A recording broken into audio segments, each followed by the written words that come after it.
Good evening, visitors, and welcome to the Australian War Memorial's Last Post ceremony.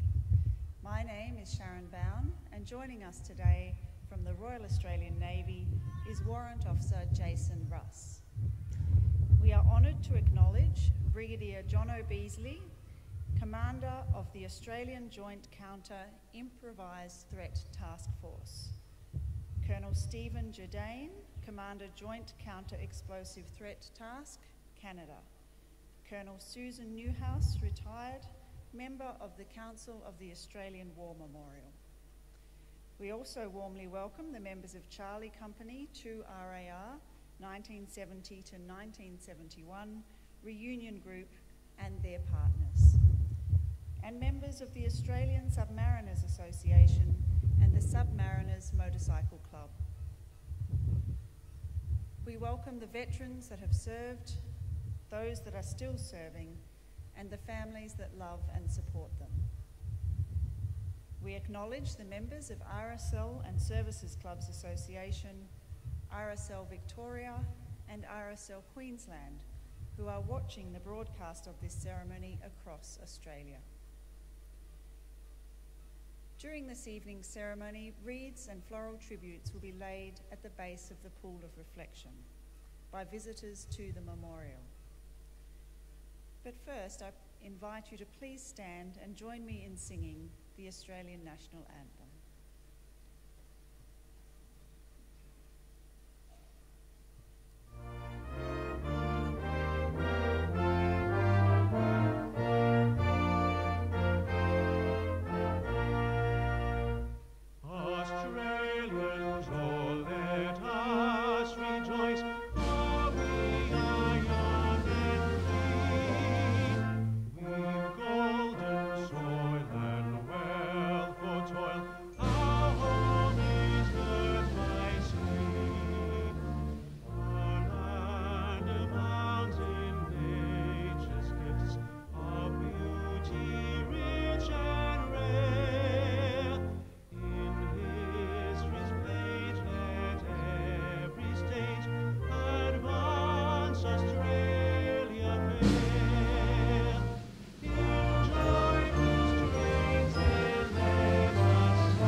Those that require a seat, please be seated.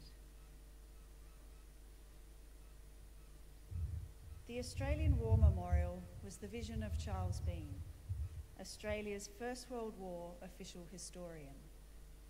Bean landed with the Australian troops on Gallipoli and stayed with them at the front through to the end of the war. The idea of this national memorial and museum came to him at Pozières, France, in the depths of the bloody fighting of 1916. Bean's idea was that this would be a place where families and friends could mourn loved ones buried in faraway places. It would also be a place that could help all Australians understand what these men and women had endured and what they had done for us. Bean's vision, to which we remain true, is best expressed as inscribed in the entrance to the memorial's galleries. Here is their spirit, in the heart of the land they loved, and here we guard the record which they themselves made. Tonight we will read the story behind just one of those on the Roll of Honour, which lists the names of more than 102,000 men and women who have given their lives for us in war and on operations for more than a century. But first, we present a lament, Flowers of the Forest. Wreaths and floral tributes will now be laid at the base of the Pool of Reflection.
we remember and pay tribute to Private Miller Maffaking Fergusson.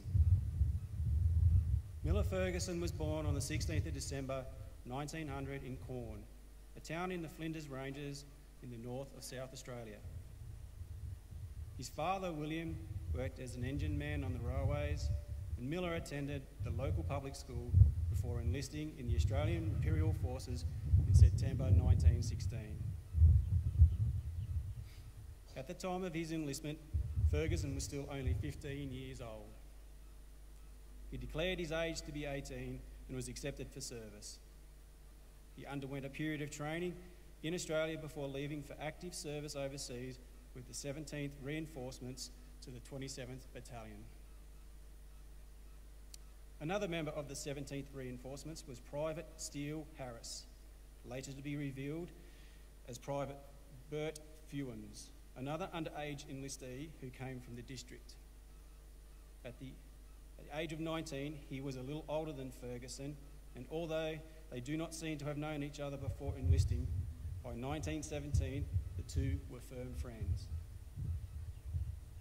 In early April 1917, Privates Fergusson and Fewens entered the front line near the French village of Nouroy.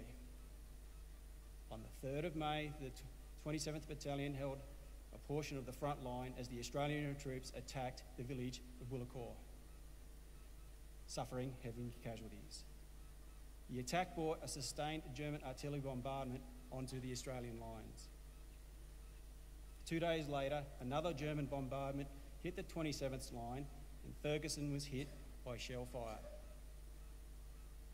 It is likely he was in the forward lines in a dugout with Private Fewens when a German shell scored a direct hit. One man was killed in the blast and 3, including Fewens and possibly Fergusson, were wounded. Badly wounded, Fergusson was taken to a dressing station where he died shortly afterwards, as did his best mate, Bert Fewens.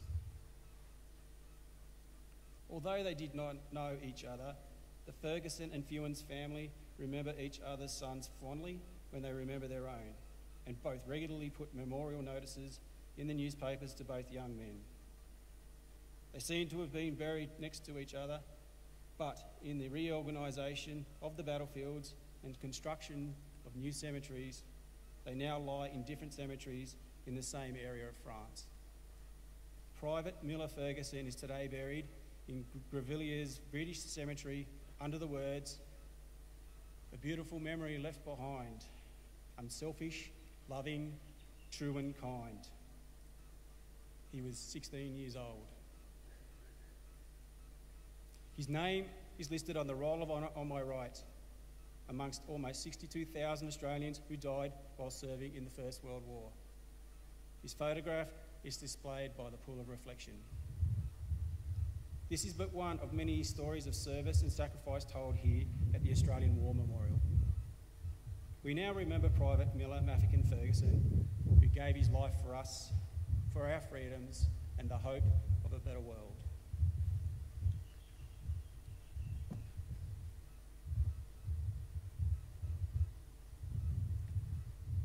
Please stand for the reading of the Ode and the sounding of the last post.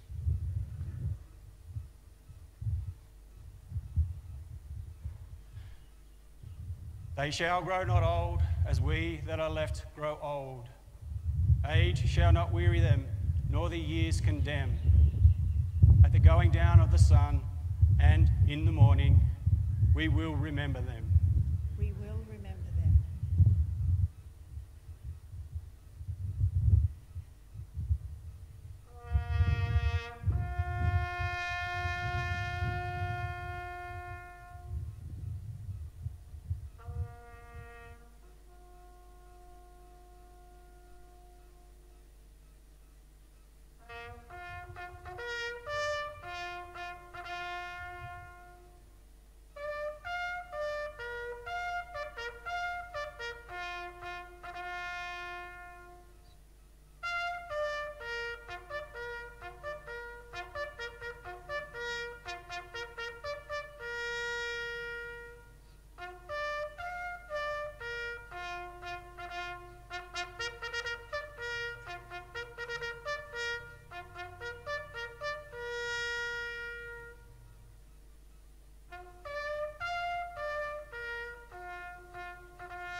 lest we forget.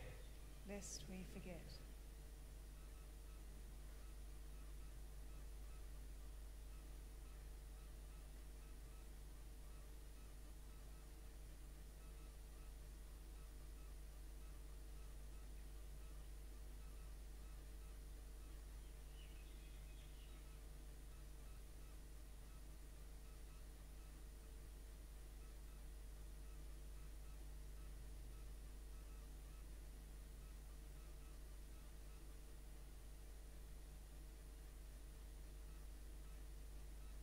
We leave you this evening with the words of the memorial's founder, Charles Bean. Many a man laying out there at Poziere or in the low scrub at Gallipoli, with his poor tired senses barely working through the fever of his brain, has thought in his last moments, well, it's over. But in Australia, they will be proud of this. Ladies and gentlemen, girls and boys, that concludes the last post ceremony. Please feel free to visit the poppy display in the grounds as you leave. You may also indulge in some refreshments at Poppy's Cafe, which will be open this evening until 9 p.m. And please come back and join us here in the commemorative area from 6:30 p.m. for a late night opening. We thank you for visiting the Australian War Memorial, and we wish you all a very good evening. Thank you.